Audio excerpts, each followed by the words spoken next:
Patrick Jagou, Sentier d'auteur, la Jagou d'émission littéraire produite en partenariat avec la Société des auteurs savoyards. Aujourd'hui, j'ai le plaisir d'accueillir Parme Cerisay. Parme Cerisay, où êtes-vous née? Êtes-vous savoyarde? Alors, je suis née à Lyon, donc je ne suis pas savoyarde, mais la Savoie est une région qui a beaucoup compté dans ma vie, à la fois dans mon enfance, parce qu'avec ma famille, nous nous y rendions souvent pour les vacances, et aussi à la fin de ma première vie, quelques mois avant ma greffe des poumons, avec celui qui, dans mon roman d'ailleurs, a inspiré le personnage d'Adrien. Nous nous sommes rendus au pied des glaciers de Champagny-en-Vanoise avec la bonbonne d'oxygène, donc c'est vraiment un excellent souvenir. Parme Cerisay, vous écrivez, à part écrire, que faites-vous dans la vie? Alors avant la grève, j'étais interne en médecine générale et je venais d'obtenir mon diplôme, mais depuis ma grève des poumons, je n'exerce plus en tant que médecin, car ce n'était plus compatible avec le traitement immunosuppresseur qui fragilise mes défenses immunitaires. Donc depuis, je poursuis ma vocation humaniste autrement, à travers mes diverses activités artistiques, des missions administratives, du bénévolat.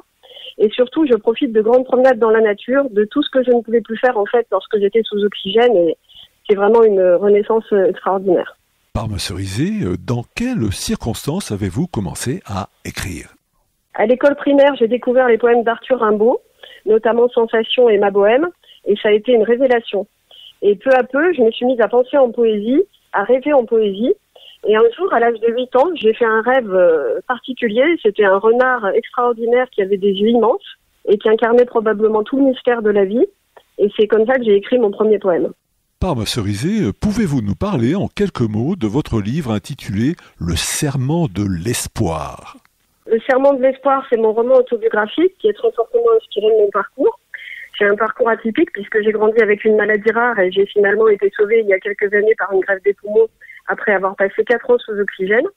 Donc j'ai voulu avant tout faire passer un message d'espoir, de vie, d'amour indestructible pour la vie, mais aussi une conception particulière de l'existence parce que j'ai déroulé le récit un peu comme une fresque impressionniste par petites touches, car à mon sens, en fait, la vie est une œuvre d'art à laquelle on participe et que l'on contribue aussi à créer.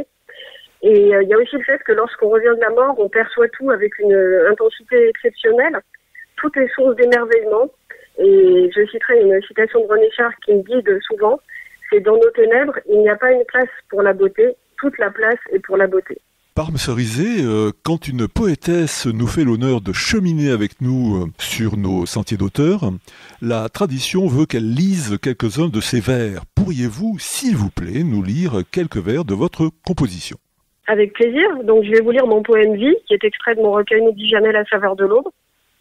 Vie, comme si c'était la fin des temps, comme si tu venais de renaître à la vie, comme s'il ne restait que quelques grains d'étoiles pour éclairer tes larmes d'éclats infinis, comme si tu cueillais le tout dernier regard, comme si tu vibrais du tout dernier amour.